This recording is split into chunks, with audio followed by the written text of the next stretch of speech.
a man of many talents. And we are so excited to watch him because his star is a skyrocket. Please welcome Jon Bernthal.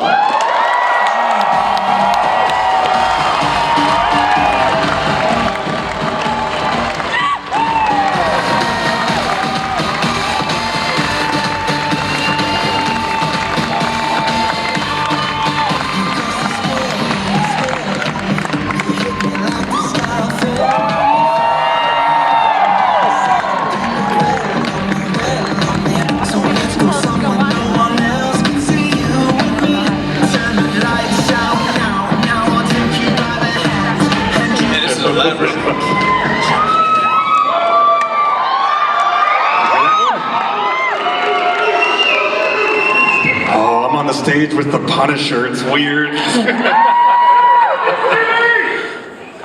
Hey! I want to see a film nerd geek out. You're about to see it. It is an absolute pleasure to meet you, sir. Thank you so much.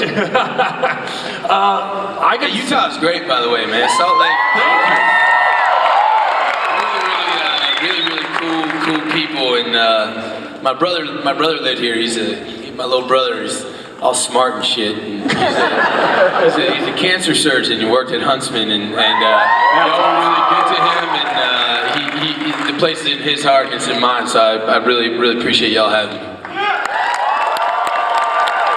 Thank you for coming. I thank you backstage. By the way, I'm sorry to interrupt you. I suck. I'm sorry. No. Elodie just so you know, Elodie just texted me about where we're going to dinner. So that's what's on her mind while I'm talking to y'all. No good. Where is it? Should we call her up? TGI Fridays or Chili's? Yeah, right. They get a bloomin' onion. It's fantastic. Are we really calling her? I'm calling her on. We're calling Electra. It's a private call. Hello? Elodie! Hello, ça y est, c'est fini, tu restes sur un... No, I just want to, somebody wants to say hi to you, okay?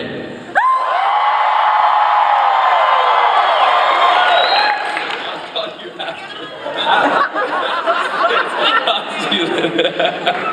She's gonna give me so much shit. That was probably not worth it at all, dude. Now that I think about it. I want to thank you real fast because I love our local film scene, and I just want to say you did an amazing job in a movie called Wind River. It's a brutal scene, but I love it. You did a fantastic at it. Is she calling you back? Who was that? I'm sorry. She's yelling at me for hanging up. Sorry, Elliot, what'd you say? You just hung up on me. I'm sorry, they all want to say hi.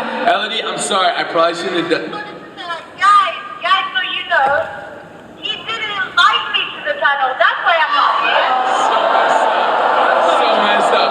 Well, Elodie, look, I just want you to know I'm hanging up now. I'll see you later. Okay, big love. I have to bring up something. A trailer dropped about 2 days ago.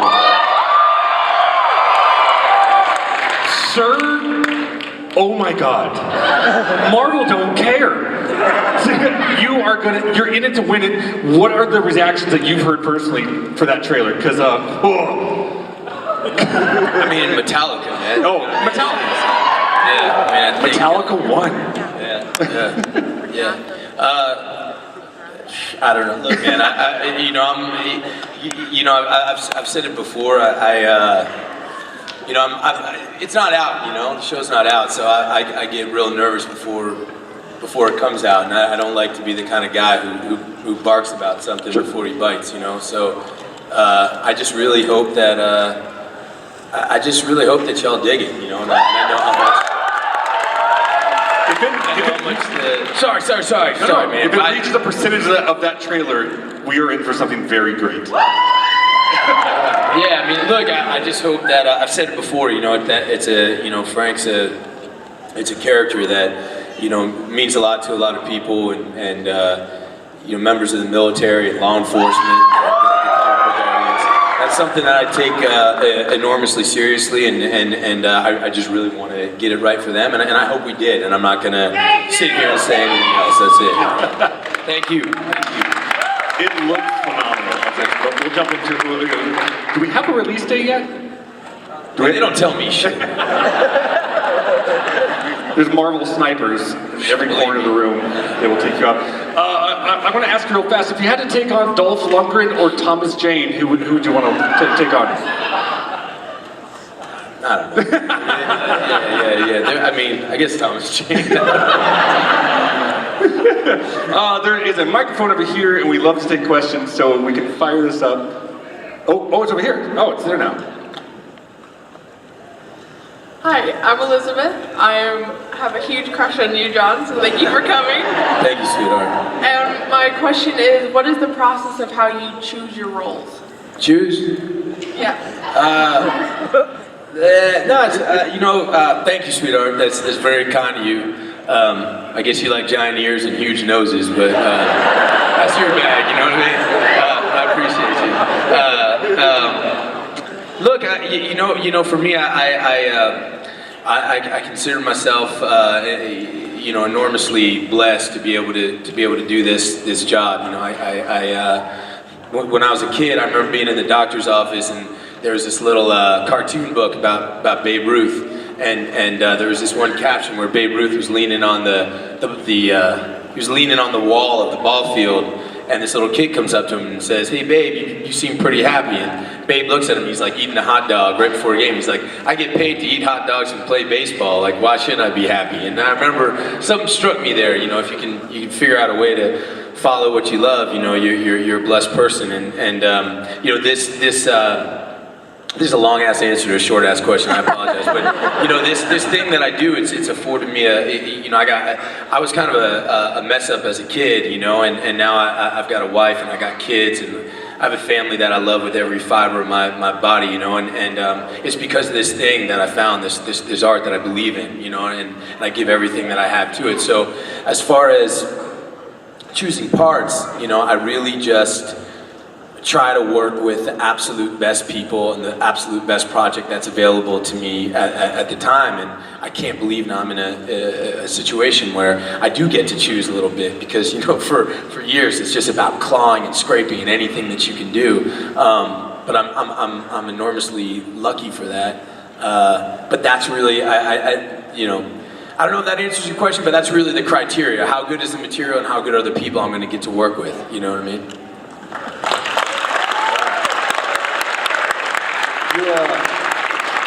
You have one of my favorite lines of dialogue in any movie this year, which is, "If you don't see me again, I'm dead." Yeah. Which, did you guys see Baby Driver?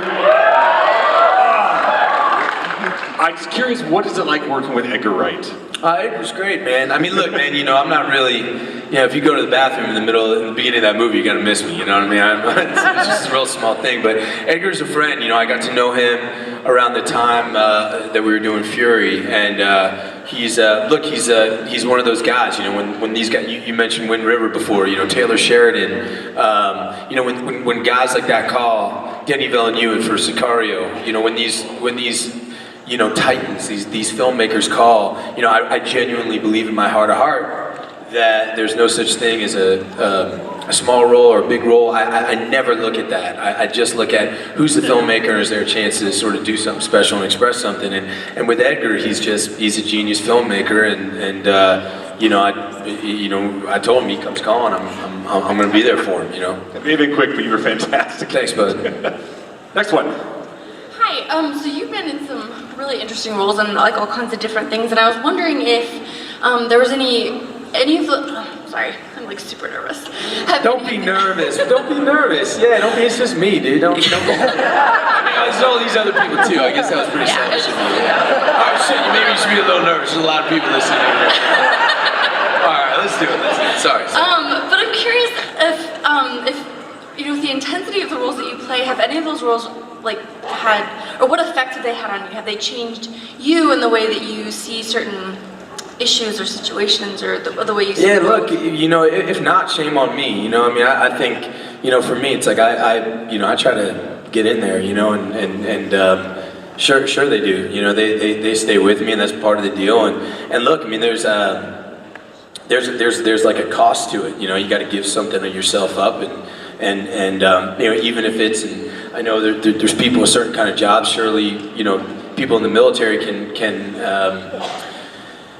relate to it. You know, but you know, when you say, okay, I'm not gonna see my family for 6-7 months at a time. You know, when you have young kids and stuff like that. You know, it's you better give all. You better go and leave it all on the field. You better not go screw around and say, oh, I'm not going to dive that deep. That's how I do. Look, there's some actors that I think, can just sort of show up, and that's, unfortunately, I'm just not that good. That's not how I work. It's not how I wish I could sometimes. I wish I could just be on my phone and then jump in. Like it ain't me. I can't do it. I have to dive in there. So yeah, definitely they stay with you, and you learn something. You learn something about yourself, your outlook on the world. I mean, yeah. I mean, shit. I still look for zombies in the woods. And I'm not scared of them. I just am looking for them. You know what I mean? Seriously. It's like,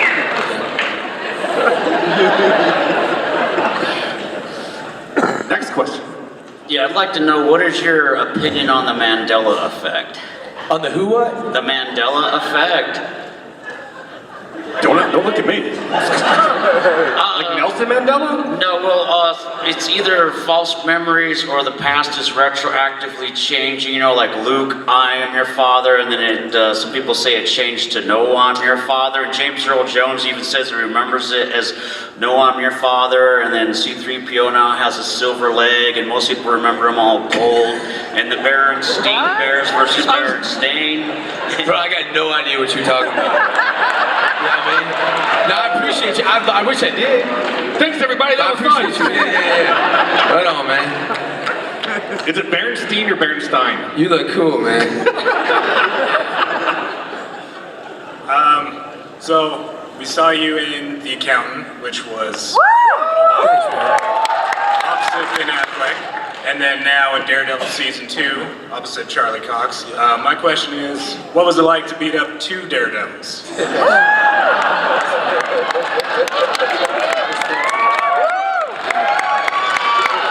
Look, man. Charlie's tough, man. Charlie's he goes for it. He gives it all, and you can't say enough good about Ben. But that was another one, man. Gavin O'Connor.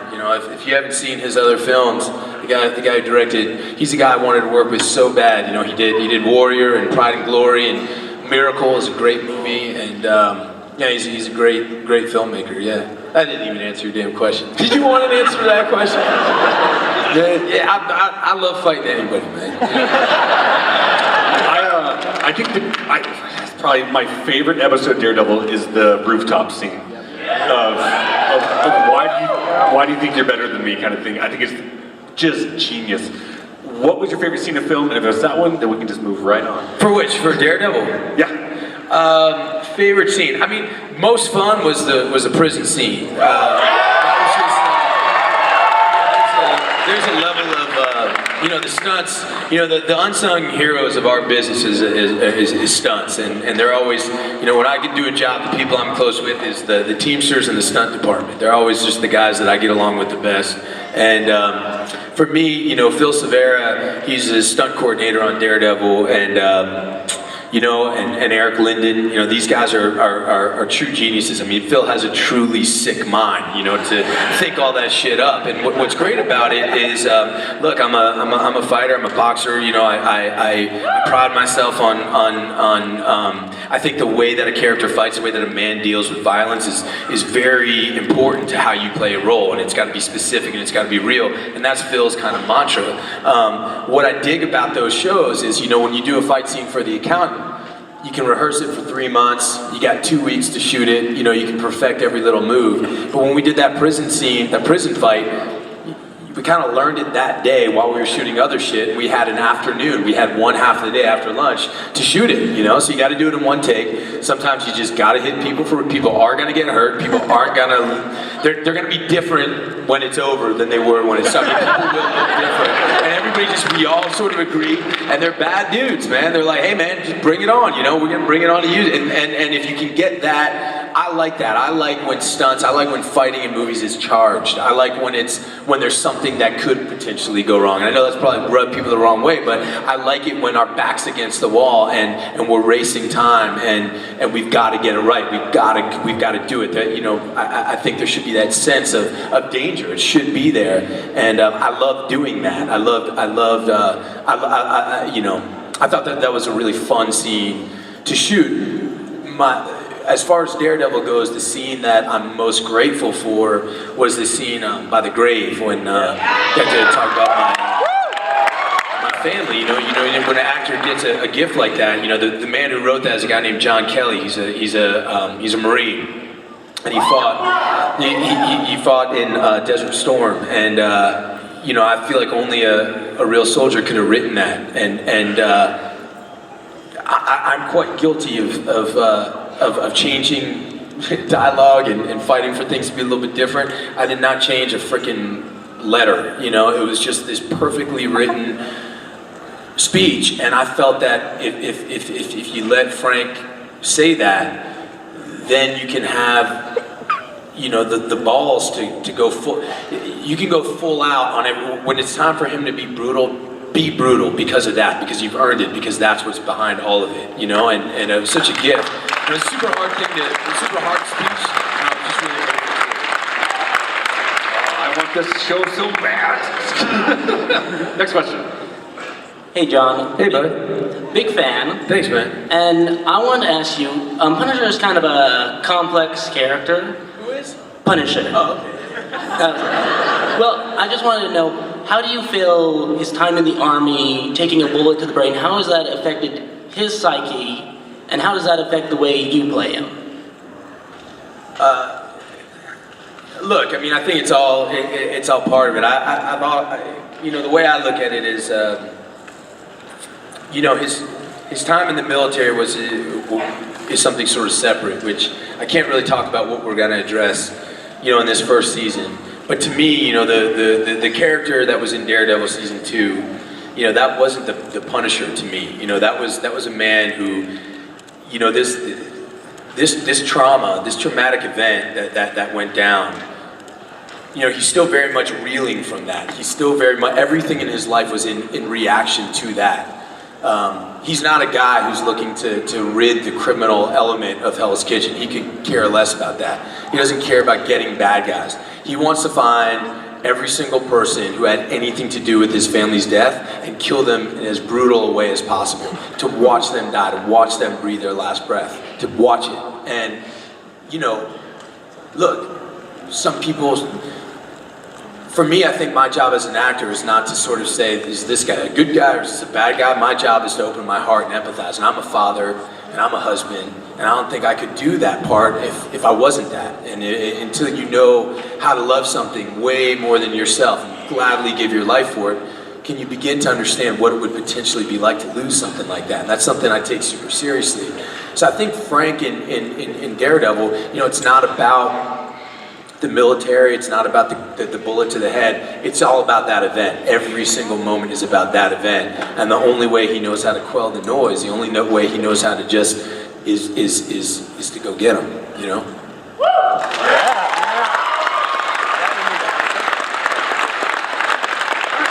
Hi, my name is Steven, and I have a question.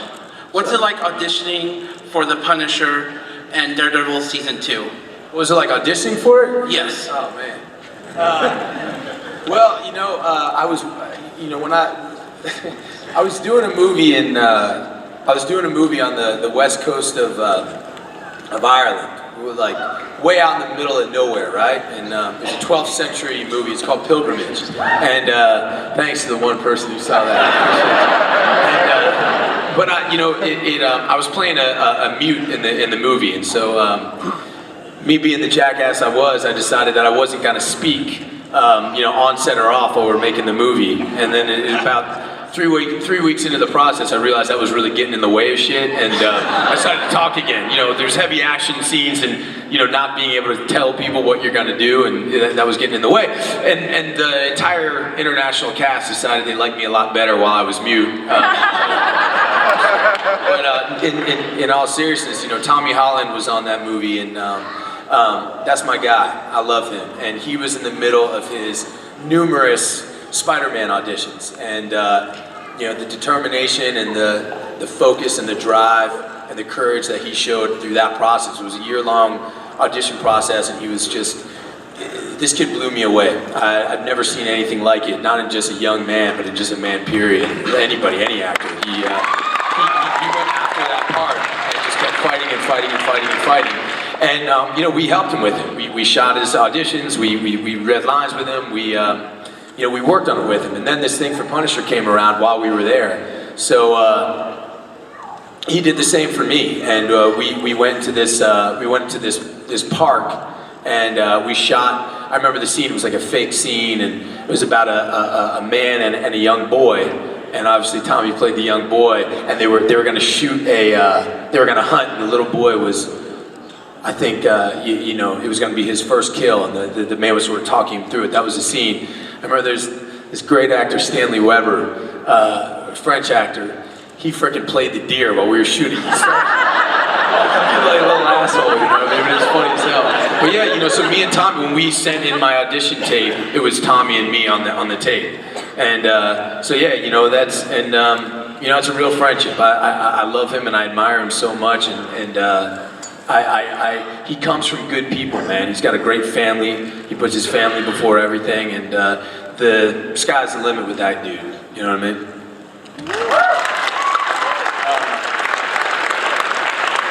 So now that you guys are in the same universe, who's taking the fight, Spider-Man or Punisher?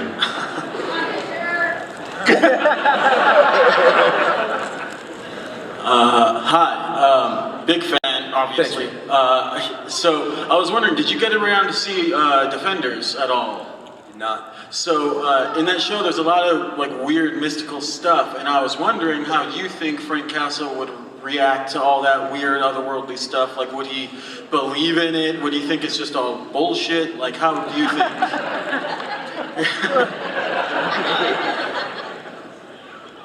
You know, man, I don't know, man. You know, I don't know. I'm sorry. You know, I'd have to see it. You know, and I will. You know, I can't wait to see it. Just, yeah. I'm sure it's great. I've heard it's great. I've heard it's great, and I will see it, man. I've been shooting something else, and any free time I have with my babies, you know. Yeah.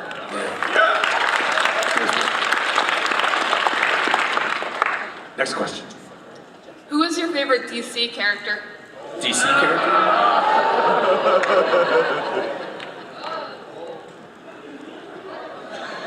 Good night, folks. Yeah, I don't know. It's tough, you know. A Joker.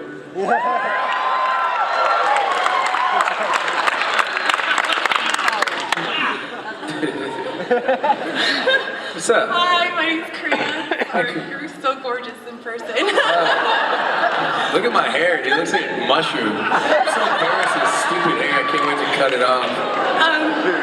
My question is, do you think the world of today needs a Punisher to make it safer? Good question. It's a good question. You know, look, I mean, you know,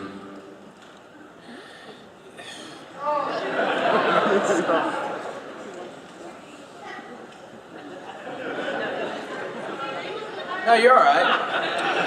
I'm just thinking, you know, yeah, you know, it's like, look, I don't want to bullshit you, and I don't want to get out of your, I don't want to wiggle my way out, you know? So I ain't going to wiggle. I'm just going to tell you what my gut tells me, and I think, you know, for me, it's you know, for him, it's just so personal, you know what I mean? It's so personal, and they just, and excuse my language for the kids in here, but they just fucked with the wrong guy. That's what it is. They just fucked with the wrong guy, and that guy can be put to use. I mean, he's an instrument. You know what I mean? He's an instrument, and like, do we need people like that, or should we completely revere and applaud and get behind and support in every way the soldiers that fight for this country and guys that are able like that, 100%. 100%. So we need that.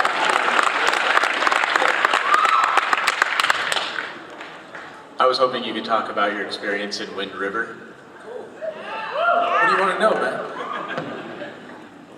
It was a short scene, so was that like one day? Was that multiple days? How would it go? You know, we just went out there for the day. Look, Taylor Sheridan is a brilliant writer, and you know, I don't know if you guys know this, but you know, he wrote Sicario, he wrote Hell or High Water, he wrote Wind River.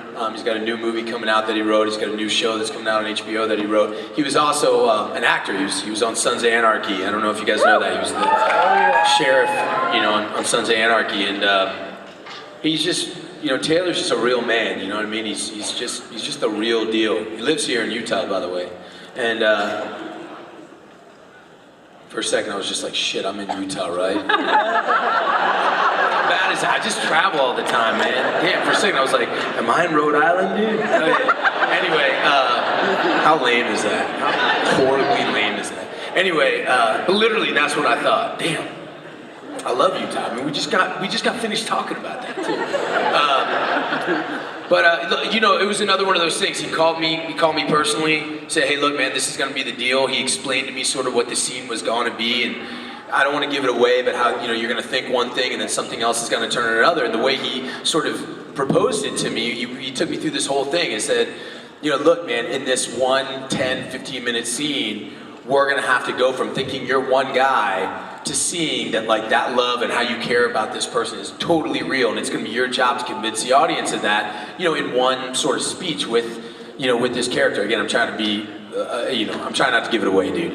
I was like, dude, you don't gotta pitch me, man. You want me, I'm there, brother. Like, you know, he's a friend and someone who I deeply believe in, and you know, the way he ran that set, you know, it's, you know, you've seen the film, but it becomes quite violent and brutal, and you know.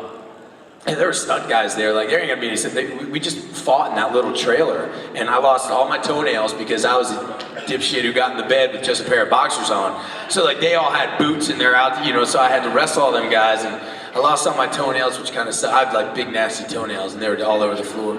But it was great, I loved it, I really loved it, and I love, you know, the stakes of that scene. I love that it sort of went like that. And, you know, anytime I think, you know, I was able to do something sort of like it in Sicario, anytime you can come into a film, I think, and sort of have your own little bottle, your own little part of it that tells your own little story. And if you can bring, you know, real stakes and real, if you can bring a real backstory and real depth to a smaller character, I think it adds authenticity and it adds layers to the entire piece. And so anytime I'm asked to do that, I look at it as a huge challenge and something I'm really, really eager to do. It's probably my favorite thing to do as an actor. So I love doing it. I loved it. Thanks, man. Thanks, man. Plus I got to talk about Ojai, man. That's where I'm from. You know what I mean? Yeah. Well, not where I'm from, but where I live. Sorry. So earlier today, you and I had a chance to talk about PTSD. And I'd like to know where you kind of drew your inspiration from, or how you determined how you wanted to portray that in an accurate way. Well, again, I think that the, you know, for what you've seen so far, and I really appreciate our conversation earlier, and you know,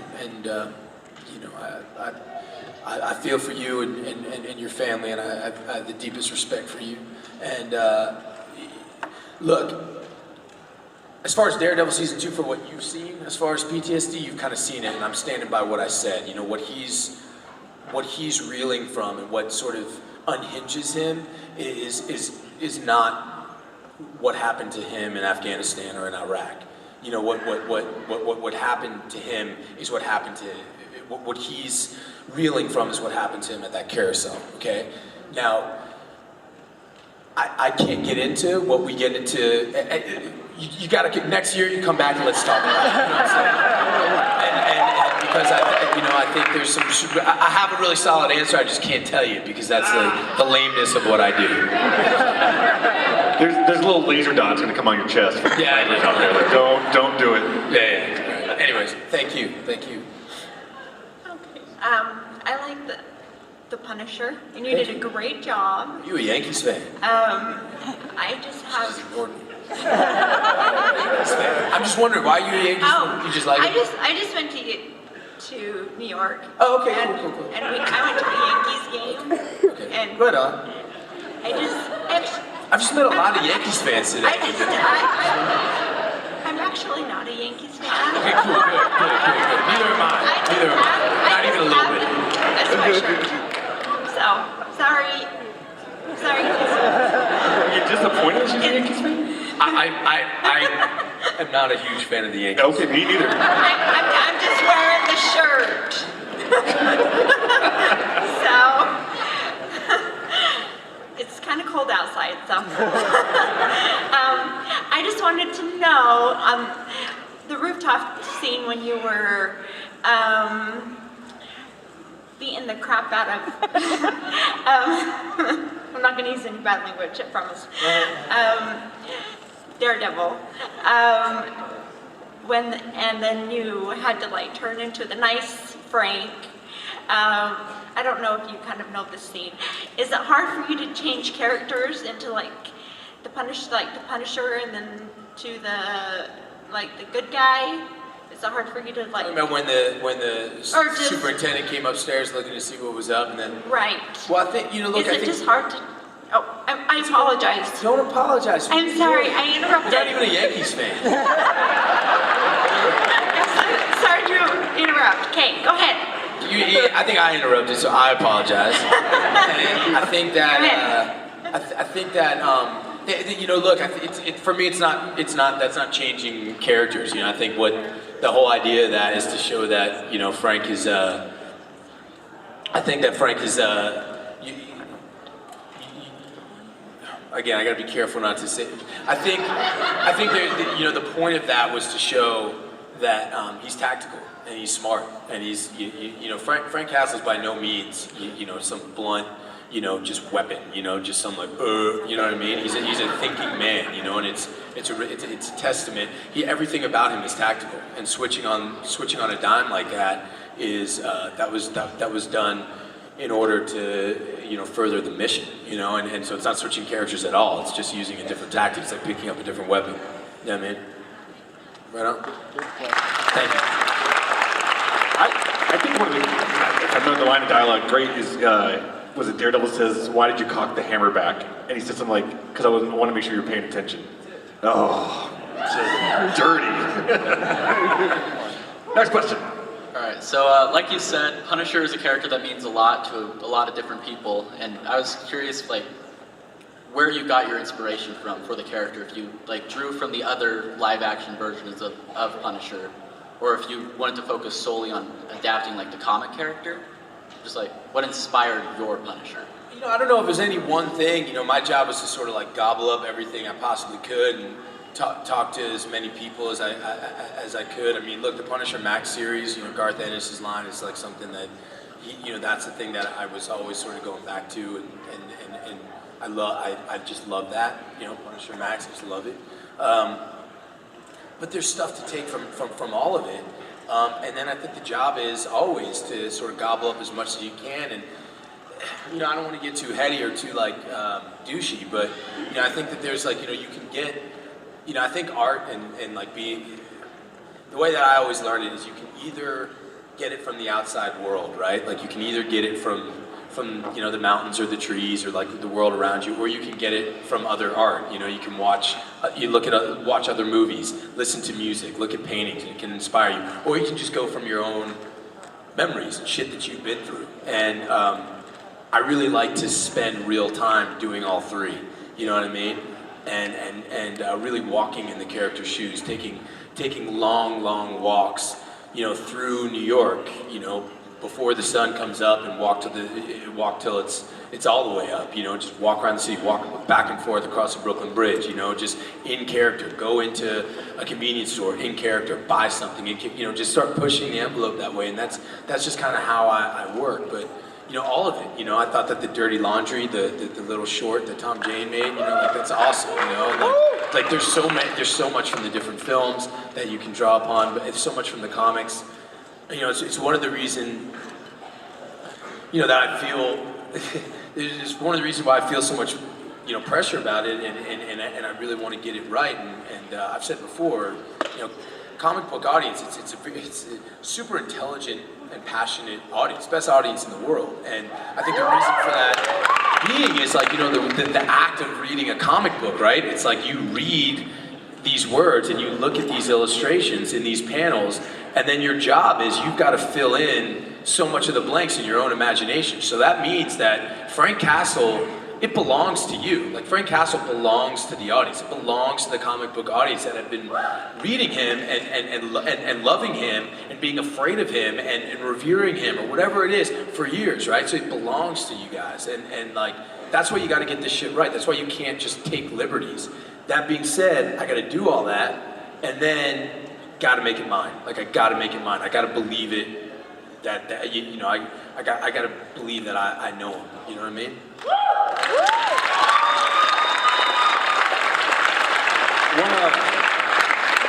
We mentioned it a couple times, but just Shane in The Walking Dead, amazing. I think we're all Frank Castle because I think we're freaking out about that thing too. But Shane is at Walking Dead. Between the two characters, was there one that you slipped, into the skin a little bit easier, or is it? No, man. No, I mean, it's.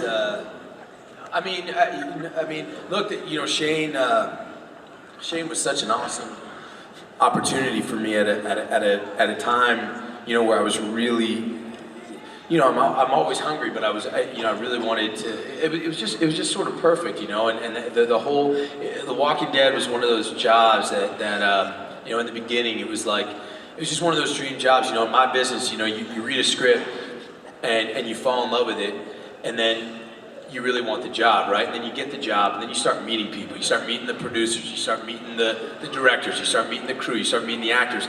And sometimes, the more people you meet, and the more the job becomes more and more real, the more shitty it gets. The more it's like, all right, these guys aren't gonna go the way that I want it. Like, they're not gonna work the way I wanna work. And Walking Dead was just one of these dream jobs where you read this script, and I was like, I have to do this. I have to play this part.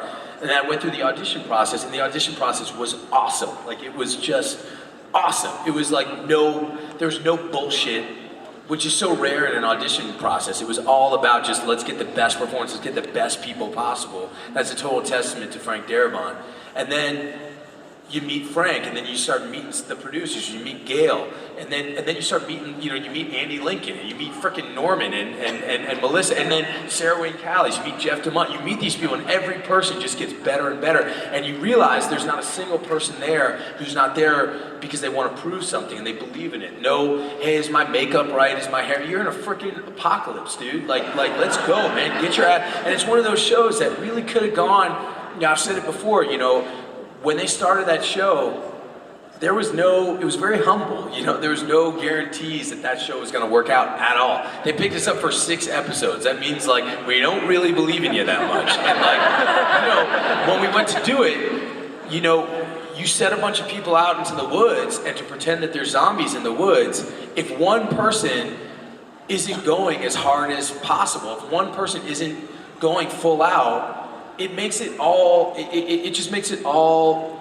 not believable for everybody else. Your eyes will go to that person, and the only way to sort of create that reality is everybody's got to go full steam all the time. That's really what season 1 was just a bunch of us just in the woods, and it was great, and I'm so grateful for it, and I'm so grateful for getting killed off of it, I am. I really feel like at the time it kind of horrified me, but the fact that I got to go in knowing that he wasn't gonna make it, and I knew that there was gonna be this amazing journey of this character who we're gonna be introduced to, where he's having a conversation with his best friend, and they're eating a couple burgers, eating fries, sharing a pile of ketchup, talking about his buddy's marital problems, and he's genuinely trying to help his buddy. And I knew that in the course of a couple seasons, I was gonna be sleeping with his wife, I was gonna be trying to kill, lose his, it's just that there's all these buoys along that ride of things to touch, lose your mind, I mean, it's just this great character, unbelievable character with a real beginning, middle, and end, and that's very rare in what we get to do. And I'm just so grateful for it. I'm grateful for it because I love the character, I love doing it, but more than anything else, I love the people. I like the people that I made Walking Dead with are still some of the closest people I have in my life, and I mean, really my brothers and my sisters. I've never worked with people on a set where I've gotten that close, and we remain that close, and I think that's a big reason why the show is what it is. It's just that core group. There's a lot of love, a lot of love there, and a lot of people that really care about each other.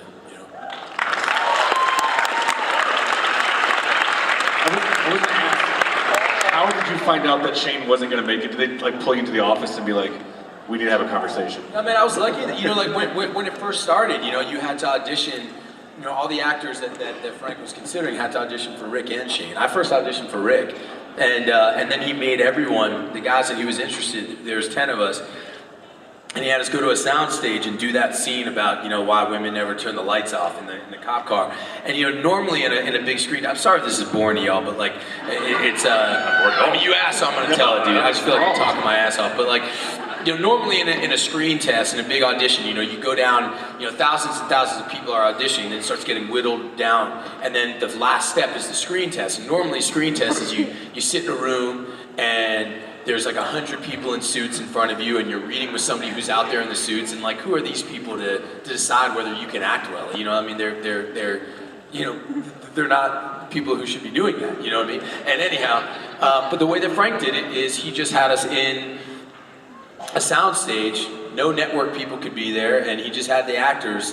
We all spent the day together, and everybody got to read with each other, playing both roles, Rick and Shane, going back and forth. And it was, there was a real cop car there, it was lit, it was rigged for sound, and he was just genuinely, he didn't want anybody to be nervous, and he just genuinely wanted everybody's best performances. And it was a crazy day, and we didn't find Andy that day, but at the end of the day, he came up to me and he said, which of these parts do you like? Which of these parts do you think is, and I said, look, man, I'm gonna make this easy. Like, all I want to do is play Shane. He said, he's not gonna last very long. And at that point, I didn't even know the show was gonna get picked up. I didn't know it was gonna be the biggest show in the world, but, but look, he was only really considering me for Shane, and I wouldn't have changed it for the world. I knew before. So the answer to your question, I apologize, is I knew before we got in. We always knew Shane wasn't gonna make it very long. Yeah. Thank you so much. Next question. Hey man, how's it going? What's up, bro? My question is it hard for you to transfer between your characters from John, yourself, and Frank? Is that hard for you? And have you ever stayed in character too long when you didn't mean to? Look, I got a bunch of pit bull dogs, and I drive everywhere. I take my truck. I don't fly to work, right? So like I drive across the country all the time, and that's sort of my process, man. So it's like when that thing's done, I pack up my stuff, I throw it in the truck, put most of my dogs in the back, but I put my dog Boss. He sits right next to me, and I'm like, dude, there's another one done. He looks up at me, and we start hitting the road, and that drive is sort of to let it all go and start getting ready to be dad again. You know what I mean? Yeah. Right on.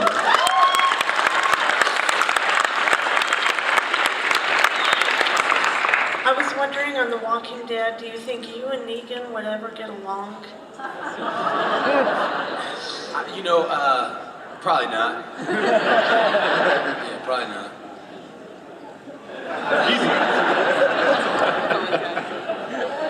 So my husband loves your shows. We were just looking up your information, how old you were, and My husband loves your shows. I hate them, but No. I just can't watch violence because I went through. I didn't go through military, but I had PTSD through a C-section.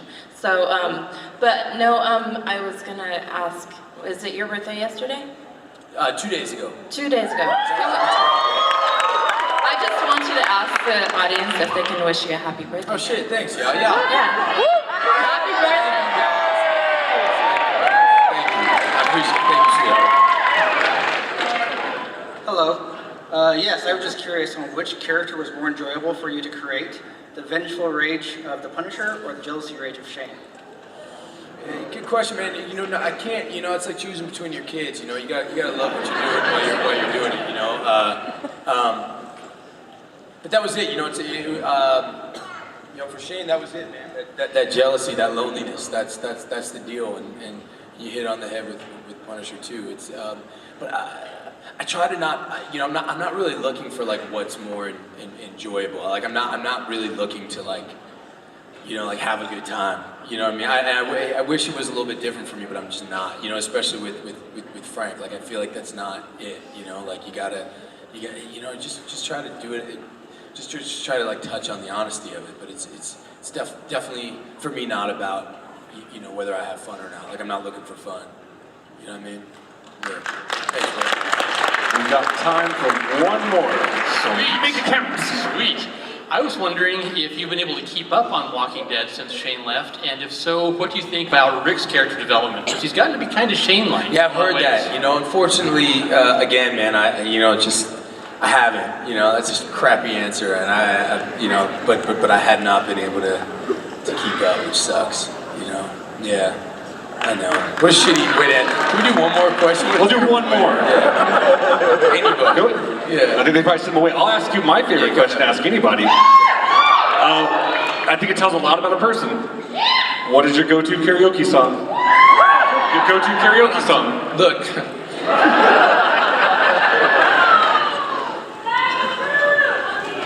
What'd you say? You could say Metallica 1. I mean, I'll tell you, you probably don't listen to it. I mean, maybe I'll do. I don't know. It's Long-Haired Redneck by David Allan Coe. Nice. Ladies and gentlemen, he is our new Punisher. Please give it up for Jon Bernthal.